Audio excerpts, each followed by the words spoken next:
अगर हम जोर से कहें राजकुमारों को देख लो तो अपमान हो। सखियों के 4 कार्य माने गए हैं, साहित्यकारों ने माने हैं, शिक्षा, मंडन, उपालंब और हास्य।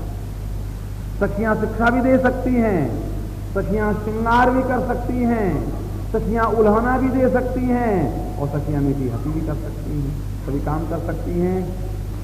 तो सखियों ने कहा गौरी का ध्यान तो बड़े विधि से कर रही हो। तो जोर से कहा सखी गौरी का ध्यान बाद में करना, और कान में कह दिया जरा सन्मुख खड़े हुए वीरों को देख, ताकि उन वीरों को ये भाव न हो कि साहब मैं बड़ा सुंदर हूं और इनकी। सखियां तो कहती हैं रघुवर आप गर्व न करो, आपका रूप तो इतना ही है जैसे हमारी किशोरी जी की परछाई।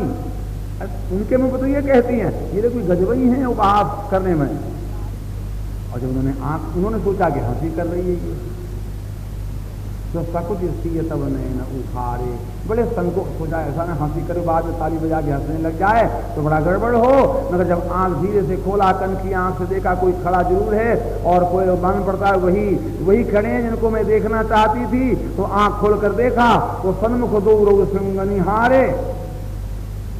अरे अभी तो मैंने देखा था लता भवन से प्रगट बे ते अवसर दो भाई निकसे जन को विमल विधु जल पिटल भी लगाए। वहां तो चंद्रमा थे, यहाँ शेर कैसे हो गए।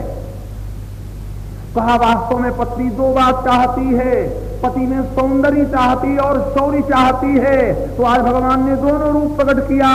कहा देवी सौंदर्य भी है और शौर्य भी। जब बन चलने लगी तो दोनों बात प्रकट किया। कहा प्रभु संको मंचित मनिहारा सिंह बधुई जी ससक सिहारा। कहा तुम थक जाओगी मत चलो। कहा समक न सहित श्याम तन देखे कह दो समो प्राण पति देखे। महाराज जब आपका मुखमंडल देखूंगी तो मुझे श्रम होगा।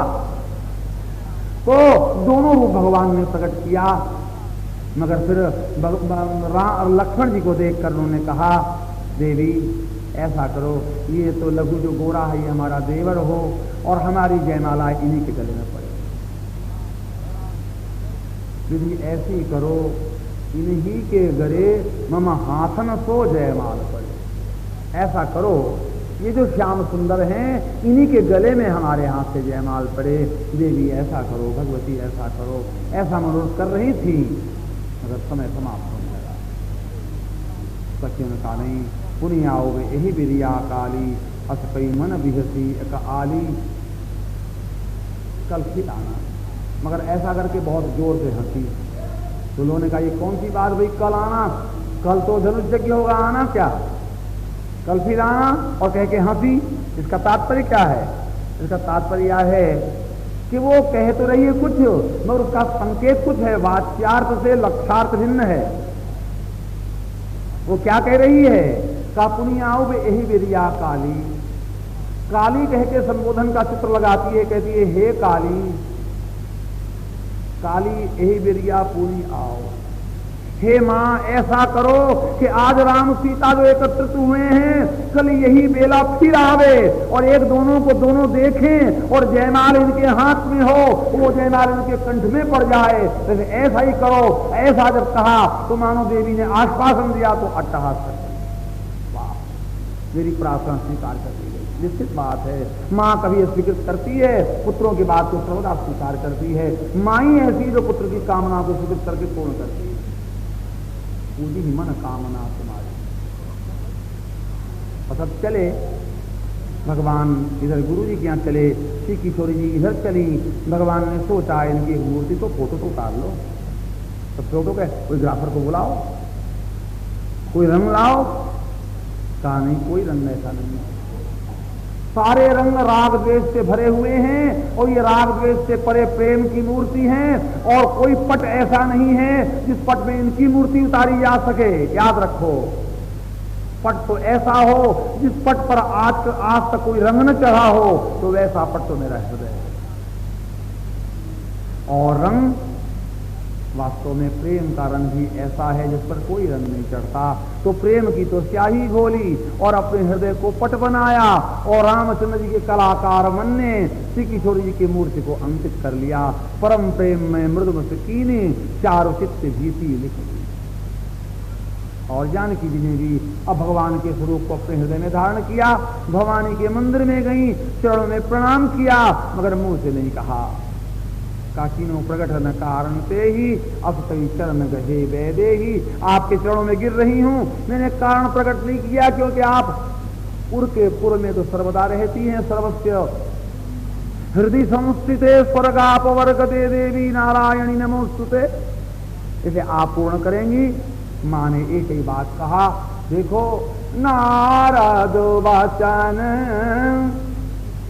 सदा सुचि साता, सो बरु मिलहि जाई मनुराजा, मनु जाहि राचौ मिलाई सो बारू, सहज सुंदर सावरो, करुणा निधान सुजानशील, स्नेह जानत रावरो, यही बाती गौरी आशीष सुनी सिया, सहित हिया हरसियाली, तुलसी भवानी पूजी पुनि पुनि, मुदित मन मौदिर चाली, जानी गौरी अनुकूल, सिया हर्षण जाई कई, मंजुला मौगल मोल, बामयोंग फरकन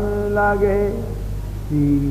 जानकी जब भगवती माँ अम्बा गिरजा के जब चरणों में पड़ी तो अभी अभी पूजन करके जो माल पहना गई थी माँ, वो माल प्रसाद भगवती ने प्रदान किया। कहा घबराओ नहीं, देखो फूल होने के बाद ही फल होता है, फूल होने के बाद ही फल होता है, तो फूल मिल गया तो फल तुम्हारे हाथ। एक बात। दूसरी बात है कि इसको केवल माला न समझना, ये प्रसाद है। और तीसरी बात ये जयमाल समझ लेना। तो अब जयमाल तुम्हारे हाथ में है, बस अब क्या घबरा रही हो? नहीं तो जब जाप माने इसमें सोचे संपत्ति रुच्चकई, अगर धीरे धीरे प्रेम से भगवती की वंदना करो तो उच्चकई संपत्ति होती, महान संपत्ति होती है। क्या जाने आप, जो प्रार्थना करें वैसी संपत्ति प्राप्त हो, माँ का ऐसा कहना है। बस बड़े प्रेम से थोड़ा सा उच्चारण करो, ऐसा होगा। वामांग बड़ी प्रसन्नता भई जब आश्वासन पूर्ण मिल गया। श्री किशोरी जी आई थी कुछ विश्वास थे, मगर बड़ी प्रसन्न होकर चली। और इधर भगवान राघवेंद्र जब चले गुरु जी के पास गए, भगवान भी बड़े सच्चे, सब कह दिया गुरु जी, कुछ ही पाया नहीं।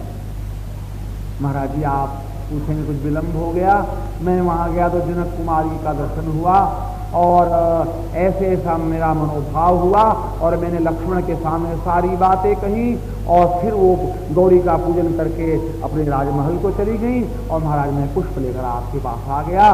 गुरु जी बड़े प्रसन्न हुए, भगवान शंकर का पूजन किया और पूजन करके जब देव शक्ति प्राप्त हुई तो कहा सुफल मनोरथ हो तुम्हारे, और राम लखन सुनी भय सुखारे।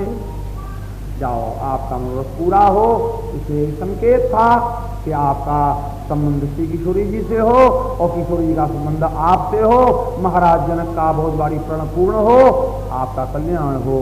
वाणी विराम लेती है और बहुत साधुवाद धन्यवाद करती है। बोलिए सच्चिदानंद भगवान की।